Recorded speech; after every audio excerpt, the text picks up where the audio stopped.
This house has roofs on two different levels. We've already drawn the first level roofs along with their crickets. Let's add another level to our plan to draw the roof over the second floor. We right-click the second floor tab and select the Insert above. This level's name is Roof. Note how the elevation by default is 9 feet above the second floor. Since we don't need to include a 1-foot flooring system, let's adjust the elevation to 117, which is only 8 feet above the second level. The underlay is on by default and displays the second level immediately below the roof level. We want to make sure Outline is selected. We'll start this level by placing the roof over the rear section of the home. We press F, move the cursor over the plan, and click on the upper left corner to place the roof. Let's move the roof faces information to the side so we're not drawing over it. Now we drag the roof to its proper dimensions.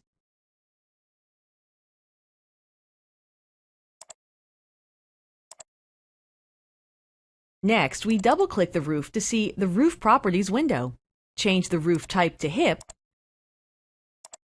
Adjust the overhang to 1 foot and the slope to 10-12. Since we've adjusted the eave overhang, let's adjust the roof walls to account for the modified overhang.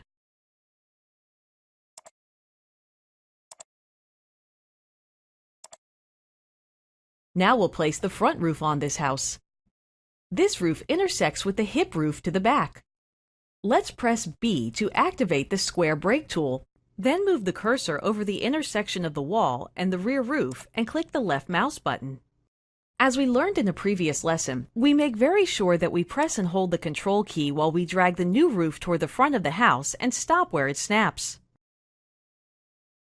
We see where Sketch rotated the ridge so that it intersects with the roof at the rear of the house. It also added the valley for us. Let's double-click Roof 2 to see the Roof Properties window.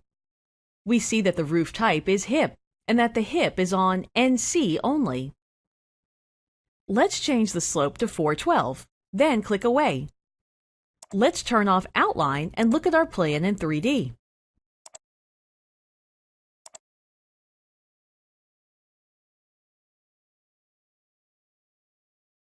Everything looks good, so we click Plan View to go back to the drawing. Let's add the front dormer to our home using almost the exact same method. We select the square brake tool, then drag the cursor the width of the dormer.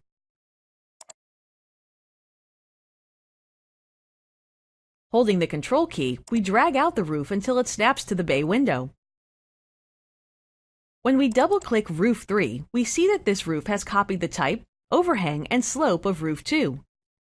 Let's change the slope to 10-12, then click Away from the Roof Properties window. Now we click the northern handle of Roof 3 and drag it up until it comes to a point.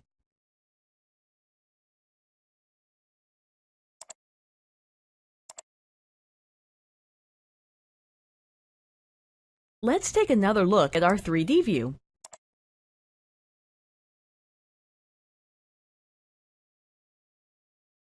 The roof looks pretty good, but it has some unusual walls descending from under it.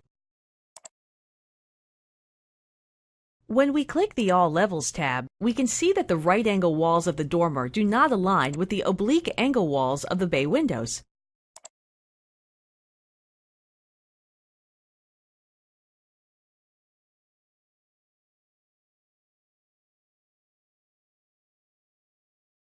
Let's tell Xactware to ignore the roof walls of the dormer. We'll return to the plan view of our roof and zoom in on the dormer. Let's click the west wall of Roof 3 and click the Properties icon to see the Roof Wall Properties window. Under Dimensions, let's click the Ignore Roof Wall field and type Y, then click Away. This tells Xactware to ignore this roof wall. Let's click the south roof wall, hold Shift, then click the east roof wall, then click the Properties icon. Once again, we press Y at the Ignore Roof Wall field and click Away. Now let's zoom out again and take another look at the 3D view.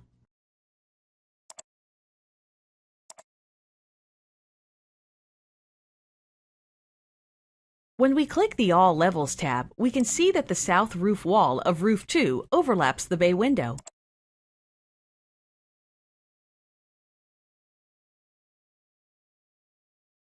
Let's go ahead and ignore both sides of the south roof as well. We can do this directly from the 3D view.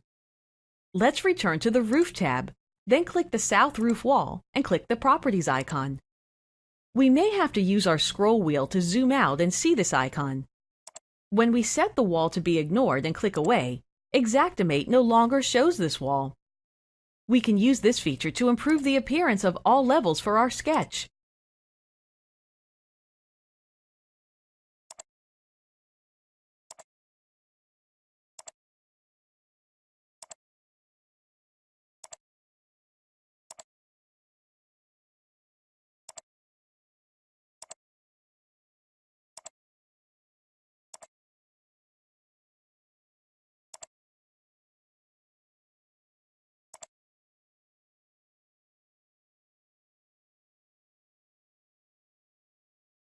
Our sketch is now ready to be scoped.